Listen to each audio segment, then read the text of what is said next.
അന്റാർട്ടിക്കയിലെ അന്ത്യദിന അഥവാ ഡൂംസ്ഡേ ഹിമപ്പരപ്പ് എന്നറിയപ്പെടുന്ന ത്വൈറ്റ്സ് ഗ്ലേസിയറിന് കീഴെ പരീക്ഷണം നടത്താൻ പോയ ആളില്ലാ അന്തർവാഹിനി കാണാതായെന്ന റിപ്പോർട്ട്.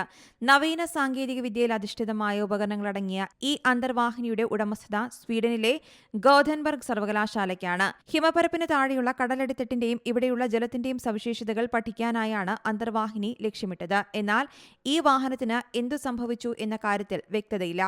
24 അടി നീളമുള്ള റാൻ എന്ന അന്തർവാഹിനിയാണ് കാണാതായത്.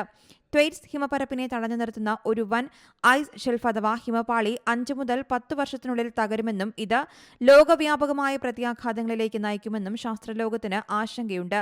ഓരോ വർഷവും 5000 കോടി ടൺ ഹിമം സമുദ്രത്തിലേക്ക് ഹിമപ്പരപ്പിൽ നിന്നും വീഴുന്നുണ്ടെന്നും കണക്കുകളുണ്ട്. എന്നാൽ നിലവിലത് കടൽനിരപ്പിന്റെ കാര്യമായ വർധനയ്ക്ക് കാരണമാകുന്നില്ല. എങ്കിലും നിലവിൽ ലോകത്തെ സമുദ്രജലനിരപ്പ് ഉയരുന്നതിൽ 4% സംഭാവന നൽകുന്നത് ഇതാണെന്നും ശാസ്ത്രലോകം കണക്കുകൂട്ടുന്നു. ഹിമപ്പരപ്പിലെ ഹിമസമ്പത്ത് വളരെ വലുതാണ്. ഇതെല്ലാം ഉരുകിയാൽ കടൽനിരപ്പിൽ വലിയ ഉയർച്ചയ്ക്ക് കാരണമാകുമെന്നും ലോകവ്യാപക പ്രത്യാഘാതങ്ങൾ ഉണ്ടാകുമെന്നും ശാസ്ത്രലോകം ആശങ്ക പങ്കുവയ്ക്കുന്നുണ്ട്. ഇതിനാൽ തന്നെയാണ് അന്ത്യദിന അഥവാ ഡ്യൂംസ്ഡേ ഹിമപ്പരപ്പെന്ന് ത്വൈറ്റ്സ് അറിയപ്പെടുന്നതും. ലോകത്തിലെ ഏറ്റവും വലിപ്പമുള്ളവയിലൊന്നും അപകടകാരിയുമായ ഹിമപ്പരപ്പുകളിലൊന്നായാണ് ത്വൈറ്റ്സിനെ കണക്കാക്കുന്നത്. News desk Zee Malayalam news. ഏറ്റവും പുതിയ വാർത്തകളും വിശേഷങ്ങളും വിരൽ തുമ്പിലറിയാൻ സീ മലയാളം ന്യൂസ് എല്ലാ ഡിജിറ്റൽ പ്ലാറ്റ്ഫോമുകളിലും ലഭ്യം.